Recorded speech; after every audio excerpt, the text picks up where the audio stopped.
Welcome back to the channel, and today we will have a quick recap of SQL for data analysis. We started with an overview of relational databases and SQL's role in data analytics. We can understand relational databases as a collection of tables, and SQL is used for data retrieval from those tables. SQL helps retrieve and manipulate structured data, making it a key skill for any data analyst. This example query retrieves all rows from the employees table.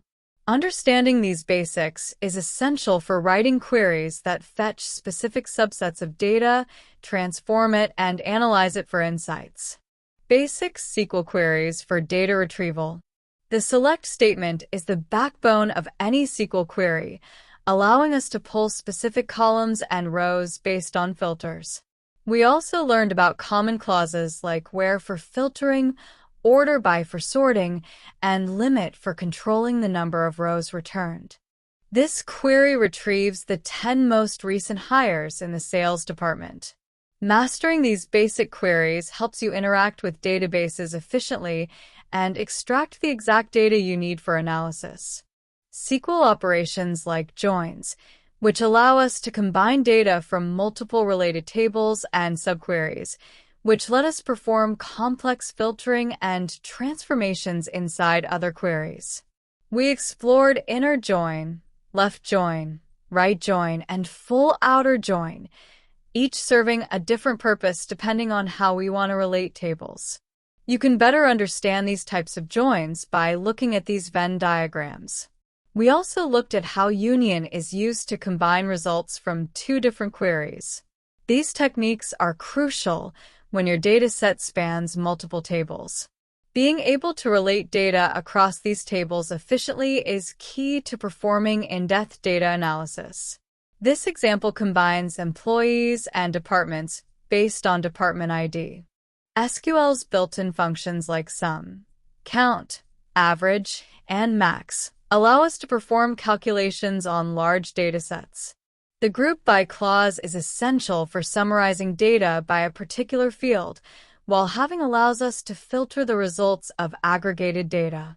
Data cleaning and transformation are critical steps in the data analytics process, and SQL provides powerful tools to manage this.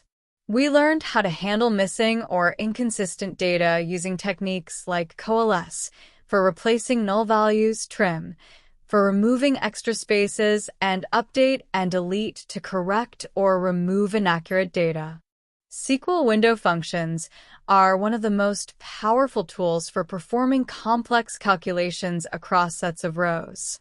We explored window functions like row number, rank, lead, and lag, which allow us to calculate values while maintaining the full dataset.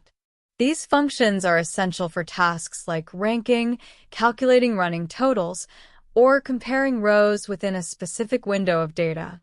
Finally, we focused on optimizing SQL queries for performance, especially when dealing with large datasets. We discussed how to use indexes to speed up queries, avoid full table scans, optimize joins, and use tools like Explain to analyze query execution plans. Beyond individual techniques, there are several best practices you should always follow when working with SQL for data analytics.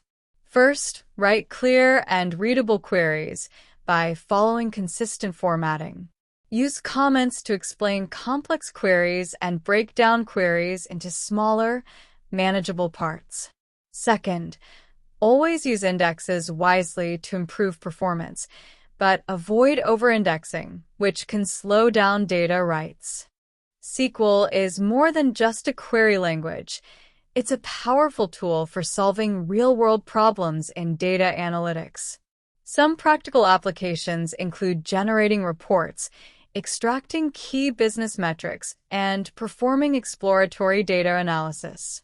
Whether you're working with sales data, customer records, or financial transactions, SQL enables you to query and manipulate large datasets efficiently.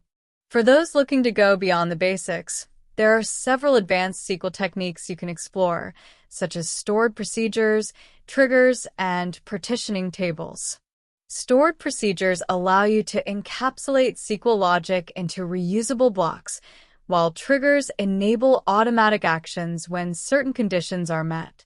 Partitioning large tables can also improve performance by dividing them into smaller, more manageable pieces.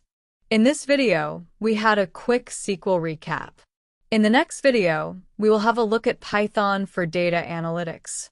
Don't forget to like and share the video, and subscribe to the channel for more exciting tutorials.